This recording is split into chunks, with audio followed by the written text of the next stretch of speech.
Satreskrim Polresta Banyumas secara resmi menetapkan Chandra, sang sopir Fortuner, warga Muaro Jambi sebagai tersangka. Tersangka terbukti melakukan pengrusakan terhadap aset PT KAI dan membahayakan penumpangnya dengan mengemudikan kendaraan hingga masuk ke jalur rel kereta api di Kelurahan Kradenan, Kecamatan Sumpiu, Kabupaten Banyumas pada Rabu, tanggal 19 April tahun 2023.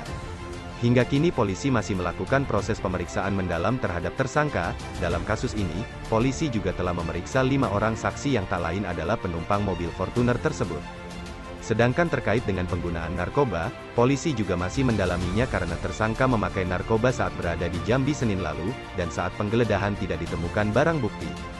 Polisi menyebut, diduga karena pengaruh narkoba, tersangka berhalusinasi ingin mati bersama penumpangnya, namun hingga kini kondisinya mulai stabil dan dalam pengawasan dokter. Terkait hal tersebut, pihak Daop 5 Purwokerto juga telah melaporkan secara resmi peristiwa perusakan perlintasan kereta api tersebut kepada polisi.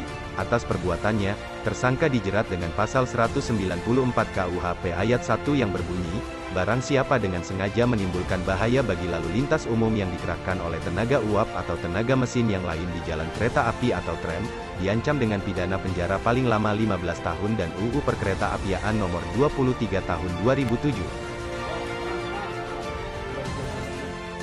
Terkait dengan kasus mobil Fortuner yang masuk ke dalam perlintasan kereta api, dari hari Kamis tanggal 20 April untuk supir Fortuner tersebut kami tetapkan sebagai tersangka dan masih dalam proses pemeriksaan. Dari hasil perkembangan bahwa selain masuk ke rel perlintasan kereta api 501 di Kecamatan Sumpiu, dan hasil pengecekan urin juga driver tersebut atas nama Chandra ini menggunakan sabu. Kemudian selanjutnya terkait kasus ini juga dari kami penyidik Satreskrim Polresta Banyumas sudah melakukan pemeriksaan terhadap 5 orang saksi.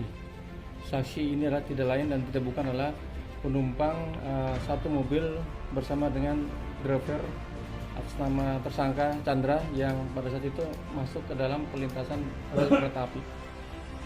Kemudian perkembangan berikutnya bahwa tersangka kami terapkan pasal 194 ya. Saya ulangi, pasal 194 ayat 1 terkait dengan mobil kemudian masuk ke dalam perlintasan rel kereta api kemudian menimbulkan bahaya bagi lalu lintas umum yang digerakkan oleh tenaga uap atau berkekuatan mesin lain di jalan kereta api. Ini dengan ancaman 15 tahun. Itu undang KUHP. Selain KUHP juga kita kenakan undang-undang perkeretaapian. Ya, Undang nomor 23 tahun 2007. Kalau terkait narkobanya itu seperti apa, Nak? Terkait narkoba tentunya akan kami dalami terkait penggunaan narkoba yang pertama, karena memang tersangka ini menggunakan narkoba dimulai pada hari Senin tanggal 17 April berangkat dari mana? Jambi, kemudian menuju ke tujuan akhir yaitu Purworejo.